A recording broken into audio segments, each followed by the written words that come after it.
So I grew up as the middle child of six, along with my twin brother.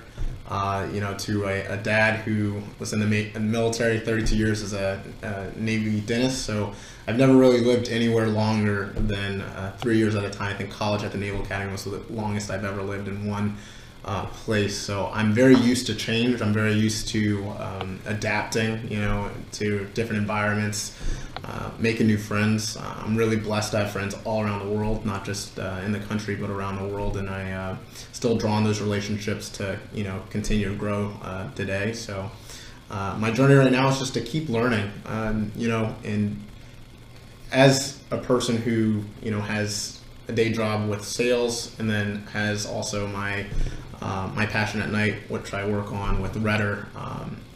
It's been a journey to keep learning, to always be a student, to make sure I'm always reading, to make sure I'm always finding people that I can have a mentor-mentee relationship with and learn from them. So really excited about the process, really excited about the periods of growth that I've had, and I just intend to keep learning every chance I get.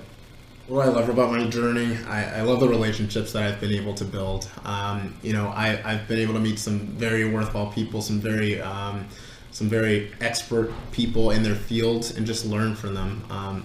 The biggest thing that I try to do is find people that have done things that I want to do, and that have been to the places that I want to go, and see what I can learn from them, and just kind of soak it all in like a sponge.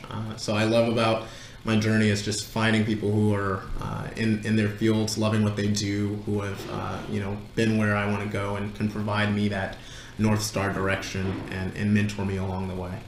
Well, what would I change about my journey? I think the biggest thing I would change is I would probably make more mistakes sooner, just so I can learn, and figure out what the right process is. Because at the end of the day, especially in this fast-moving digital era where everyone's kind of pioneering certain fields, I would just make mistakes faster, take notes and keep going. You're not going to do anything worthwhile without stumbling.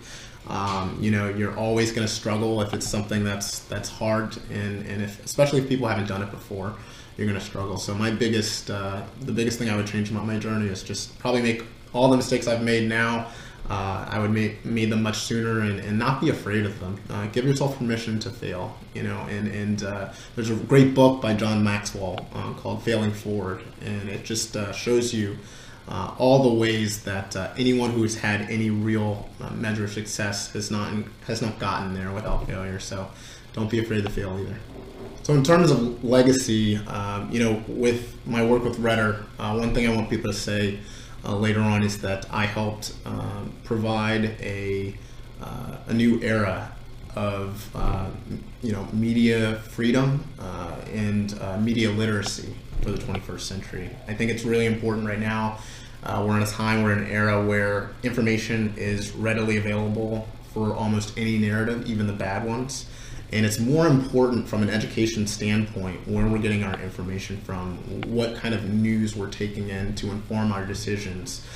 Because if you look at any policy decision that has to be made, you're largely going to be informed of those policy decisions from the news that you're reading. So Rhetor, the body of work that I intend to do and I intend to leave behind with that is, taking us into the digital era of media and specifically of journalism. So I hope to make sure that people watching me will say, he took something that was very, very ambitious, that a lot of people may not have thought was possible, and made it happen.